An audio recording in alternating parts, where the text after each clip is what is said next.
आपको बुलाया है, आपको बोलने के लिए बुलाया है। लेकिन राहुल सिंह काजला की तरह अगर आप भी सवालों का जवाब ना देकर चिल्लाएंगी तो मैं आपको इस बात का एहसास दिलाऊंगा कि अशोक श्रीवास्तव आपसे तेज आवाज में चिल्ला सकता है, वो मेरी ताकत है गली।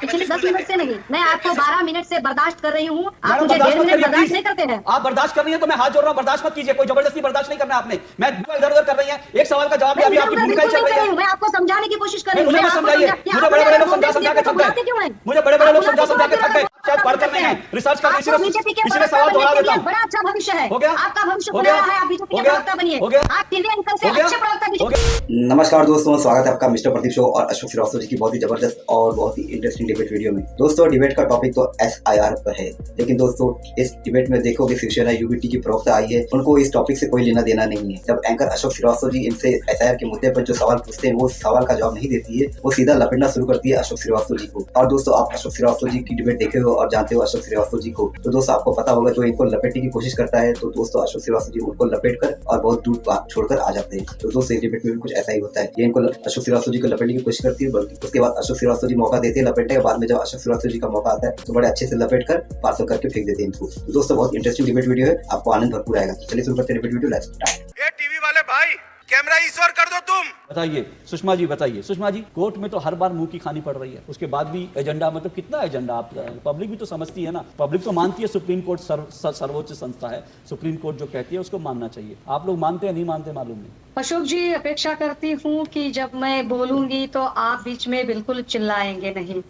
अपेक्षा करती हूँ कि सरकारी चैनल है, लेकिन सरकारी चैनल पर विरोधी दल की आवाज भी लोगों को सुनाई दे, कम से कम इतनी तो शांतता, आप शांति बरकरार रखेंगे। अब एक मिनट रुकिए, क्योंकि आपने जिस तरह से अब एक मिनट, आपने अभी आपने बोलना शुरू, एक मिनट, अभी आपने बोलना शुरू नहीं किया, मैं आपको पूरा समय दूंगा। लेकिन आपने जो कहा, पहली बात तो ये सरकारी चैनल नहीं है, अपना दुरुस्त कीजिए थोड़ा सा। आप लोग दिक्कत ये है कि आप लोग जो ना रिसर्च करके नहीं आते। प्रसार भारती एक ऑटोनोमस बॉडी है, तो सरकारी चैनल नहीं है, पहली बात तो ये समझ लीजिए। दूसरी बात, राहुल सिंह काजला को मैंने 2 मिनट बिना रोक टोक के दिए, बिना रोक टोक के। आरपी सिंह जी ने रोकना चाहा, मैंने आरपी सिंह जी को रोका। तो ये जो भी चैनल है ब्रॉडकास्ट, जो ये पब्लिक ब्रॉडकास्ट चैनल है, विपक्ष को आपको बुलाया है, आपको बोलने के लिए बुलाया है। लेकिन राहुल सिंह काजला की तरह अगर आप भी सवालों का जवाब ना देकर चिल्लाएंगी तो मैं आपको इस बात का एहसास दिलाऊंगा कि अशोक श्रीवास्तव आपसे तेज आवाज में चिल्ला सकता है, वो मेरी ताकत है गले की। अगर इसलिए आप सवालों पर आएंगी, मुद्दे पर आएंगी तो जरूर सुनूंगा, चिल्लाएंगी तो आपको उससे ज्यादा दुगनी ताकत से चिल्ला के बताऊंगा। अब बोलिए, अब आप मुद्दे पर। अशोक श्रीवास्तव, पहले तो मैं आपकी कोई मुजरिम नहीं हूँ, ना ही मैं आपको कोई बाउंडेड हूँ।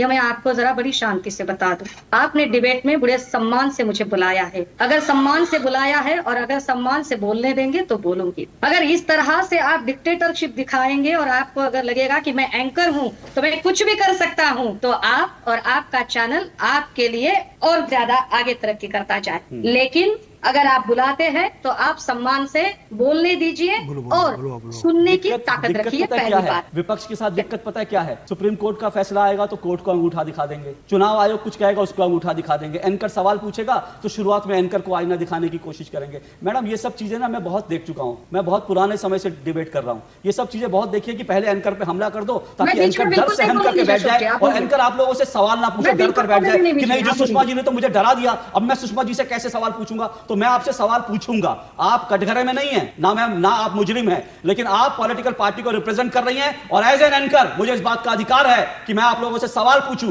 अगर आप देश की संवैधानिक संस्थाओं पर सवाल उठाएंगी तो मुझे हक है कि मैं आपसे सवाल पूछूं। आप सवाल पर आइए और अगर आईना दिखाना है मुझे तो दिखाइए, मुझे कोई फर्क नहीं पड़ता, ना मैं डरता हूं। बोलिए। अशोक जी, मैंने आपको बिल्कुल टोका नहीं, आप एंकर होने के बावजूद मैंने आपको टोका नहीं, ठीक है। रही बात मुझे सवाल दिखाने की या मुझे सवाल पूछने की, मैं आपके हर सवाल का जवाब देने के लिए तैयार हूँ। बस आप हौसला रखिए, सब्र रखिए और सरकार के विरोध में सुनने की ताकत रखिए, इतनी मैं गुजारिश करूंगी। ताकत बहुत है, और एक बात मुझे पता है कि अरे आप फिर बीच में बोलने लगे, आप तो बिल्कुल प्रवक्ता से बड़े प्रवक्ता बन गए। आपसे सीनियर है, मैं उनके पास गया नहीं, आपने अब तक मुद्दे की एक बात नहीं बोली, तब से आप ध्यान दे रही हैं। मुद्दे पर बोलिए प्लीज, बोलिए मुद्दे पर आइए। अशोक जी, जरा इस बात का आप इत्मीनान रखिए कि मैं बिल्कुल लॉजिकल बोलने वालों में से हूँ, मैं मुद्दे को भटकने नहीं देती हूँ।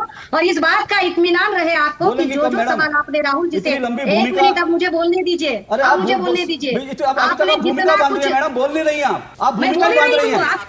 अरे आपको सुनना ही नहीं है शायद, आपको सुनना ही नहीं है शायद। आपने जितने सवाल राहुल जी से पूछे थे, आपने उनको एक भी बात का जवाब ठीक से देने नहीं दिया।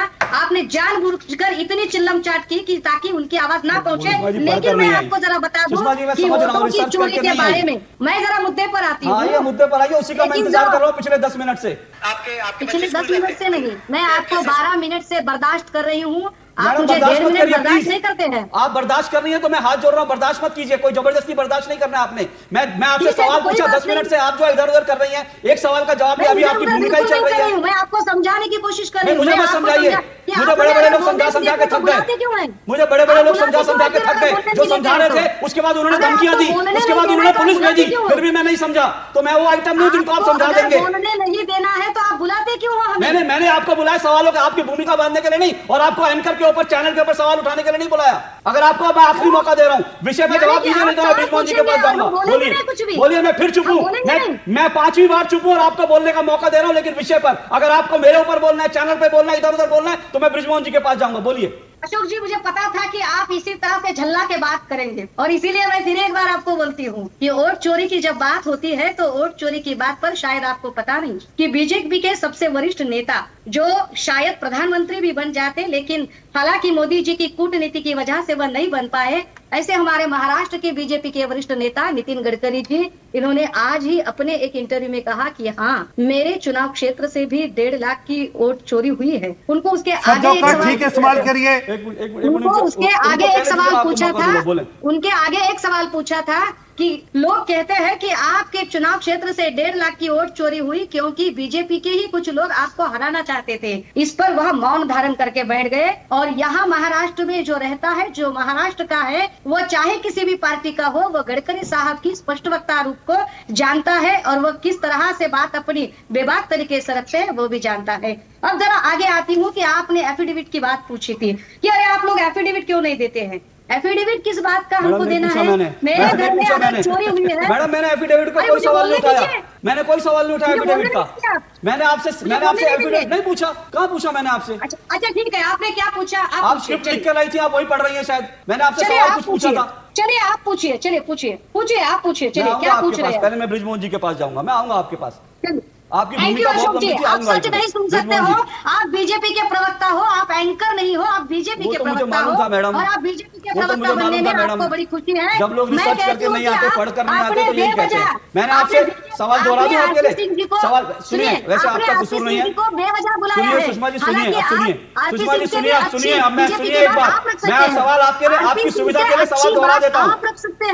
सुषमा जी, आपकी सुविधा के लिए सवाल दोहरा देता हूँ, क्योंकि आपने सवाल सुना नहीं था, या आप शायद पढ़कर नहीं है, रिसर्च करके इसलिए सवाल दोहरा देता हूँ। बड़ा अच्छा भविष्य है, हो गया, आपका भविष्य खुला है। आप बीजेपी के प्रवक्ता बनिए, आप टीवी एंकर से अच्छे प्रवक्ता बीजेपी के बन सकते हैं। आपको अच्छा भविष्य है, हो गया मैडम, अच्छा भविष्य है। हो गया मैडम, आपको नहीं हुआ है, हो गया नहीं, आपने बोलने ही नहीं दिया है, आपने बोलने ही नहीं दिया है। आपने जब आरपी सिंह बोल रहे थे तो आप चुप्पी साध के बैठे थे, क्योंकि आपने बीजेपी की आवाज पहुंचाई। कोई झगड़ा हुआ लेकिन जब विपक्ष बोल रहा था, घर में किसी से झगड़ा हुआ आपका क्या? गुस्सा मेरे ऊपर उतार रही है मैडम? घर में झगड़ा करके आई हैं क्या? सुषमा जी का घर में झगड़ा हो गया शायद, इसलिए गुस्सा मुझको उतार रही है। मैंने एक सीधा सा सवाल पूछा था कि सुप्रीम कोर्ट ने आज कहा कि वोटर फ्रेंडली प्रक्रिया है, सीधा सवाल पूछा था।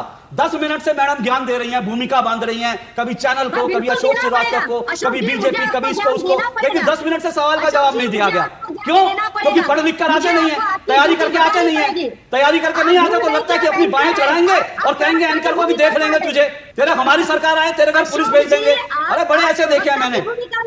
आवाज बंद करिए, आवाज बंद करिए, हो गया। इन्होंने मेरी जितना टाइम वेस्ट किया, मुझे मेरे प्रोड्यूसर बता रहे हैं कि दर्शक लिख रहे हैं कि ये महिला हमारा टाइम वेस्ट कर रही है, कृपया इनको हटा के दूसरे से सवाल कीजिए। तो दोस्तों डिबेट हो गई खत्म, वीडियो होगी पूरी। उम्मीद करता हूँ दोस्तों ये डिबेट वीडियो आपको बहुत पसंद आई होगी। दोस्तों आप तो हमेशा जानते हो कि गोदी मीडिया रवीश कुमार ने जो फैला है, तो विपक्ष के जितने भी प्रवक्ता आते हैं इनसे सवाल का जवाब देते बनता नहीं है, तो इनका काम होता है गोदी मीडिया, गोदी एंकर, ये शुरू करते हैं। मैं कमेंट में भी हमेशा देखता हूँ, कमेंट में आ जाते हैं 2-4 लोग ऐसे ही करते हैं, गोदी मीडिया है, मुझे भी गोदी मीडिया कहने लगे। देखिए हर की बात, मेरा तो कोई लेना देना नहीं, मैं तो बस डिबेट रहता है वो आपके समझ लेके आता हूँ, आपको थोड़ी रिएक्शन देता हूँ, अपना थोड़ा सा रिव्यू कर देता हूँ, जैसा भी डिबेट में चल रहा होता है। जो सामने है वो आपके फैक्ट आपके सामने। लेकिन दोस्तों ये मानेंगे नहीं, ये तो कहते रहेंगे गोदी मीडिया, लेकिन हश्र इनका यही है, ये रोते बिलखते रह जाएंगे और धुलाई खाकर निपटते रहेंगे। तो दोस्तों उम्मीद करता हूँ अशोक श्रीवास्तव जी की ये डिबेट वीडियो आपको पसंद आई होगी। ऐसी डिबेट वीडियो देखना आपको पसंद है तो मिस्टर पति शो के यूट्यूब चैनल को आप सब्सक्राइब करते जरूर जाओगे। मिलता हूं आपसे अगले वीडियो में, तब तक के लिए जय हिंद, वंदे मातरम।